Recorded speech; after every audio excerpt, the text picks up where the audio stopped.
Bismillahirrahmanirrahim. Elhamdülillahi Rabbil alemin. Ve salatu ve selamu ala nebiyyina seyyidina Muhammedin ve ala alihi ve sahbihi ecmaîn.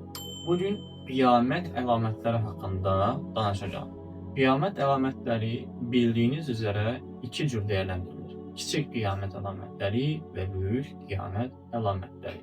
Biz ilkin olaraq kiçik qiyamət əlamətləri ilə başlayacağıq. Qiyamətin kiçik əlamətləri. 1. Allah Resulü'nün sallallahu aleyhi ve sellemin son peygamber olarak gönderilmesi. İkinci, elmin yok olması. Üçüncü, spirtli içkilerin çoxalması. Dördüncü, emanetin itip ganimet hesap edilmesi.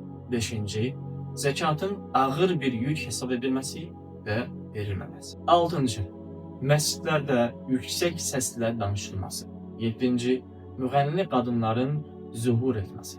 Sekizinci, oyun ve çalgı aletlerinin çoxalması. 9-cu, sonradan gələn nəslin əvvəlki nəslə lənət oxuması. 10-cu, din tədrisinin edilməməsi. 11-ci, kişinin xanımına itaat edib anasına üsyan etməsi. Dostuna yaxın olub atasından uzaqlaşması.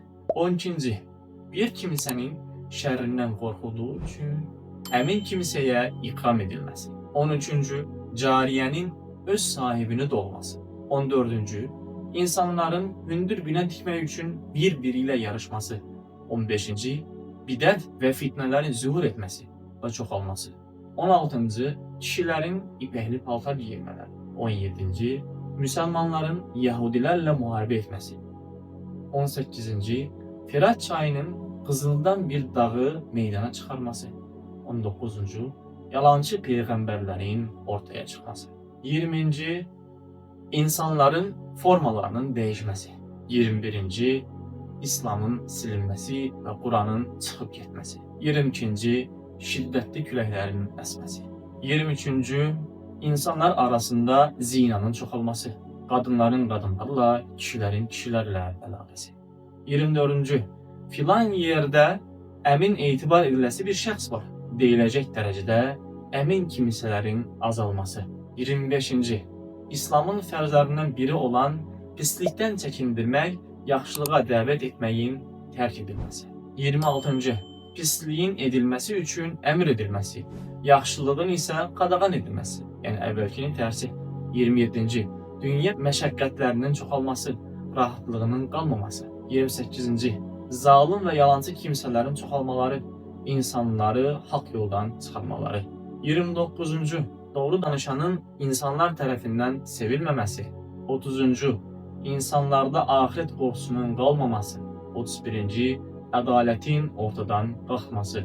32-ci, qadınların çoxalıb, kişilərin azalması. Bunlar qiyamətin kiçik əlamətlərindən bəziləridir və indi isə böyük əlamətlərindən danışacağıq. Qiyamətin böyük əlaməti isə bunlardır. 1. Mehdi aleyhisselamın doğulması, yəni ortaya çıxması. 2. Dəccalın çıxması. 3.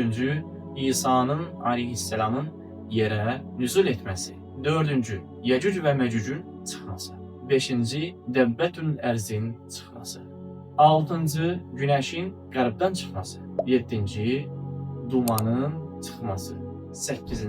Şərqdə, qərbdə və Ərəb yarımadasında bir yerin batması. 9. Kəbənin yıxılması. 10. Ateşin çıxması. Velhamdülillahi Rabbil alemin.